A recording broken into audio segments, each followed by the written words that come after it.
lamang sa sa teachers hiring. Sa teachers hiring. Sige Yes, po. ma'am.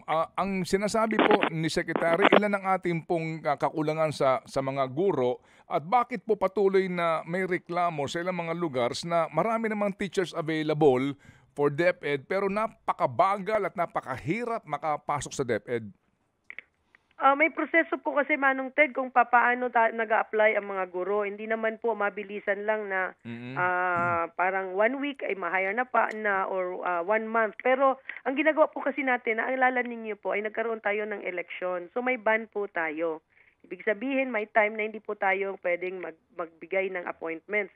Pero na-lift na po yung ban. So ngayon, ay mabilis na po ang ating pag-accept na ulit doon sa ating mga na profile na po. Opo. Pero di ba, ma'am, ranking system ang ginagamit pa rin po ng DepEd, right? Tama po kayo, sir. Yes, ma'am. Doon sa amin sa mga probinsya, yan po laging reklamo eh. Kinakailangan muna ng sulat kay congressman, ni governor, na sino mang malakas daw sa superintendent ng DepEd sa mga ranking na yan. Wala na hubang kaparaanan para mas mabilis po ang hiring sa mga competent and qualified graduates po ng education at board passer? Sir, ang totoo po niyan, pagka kayo ay nasa ranking, kayo po yung priority, lalo na po kung kayo ay nasa top 5. Di po ba? Kasi hindi naman niyo kailangan ng sulat ng governor o ng mayor, kung sino pa man. Sapagkat nandyan po yan, nakapaskil po yan, na nandyan po ang inyong mga pangalan, hintayin niyo na lang po ang inyong tawag. Opo, opo.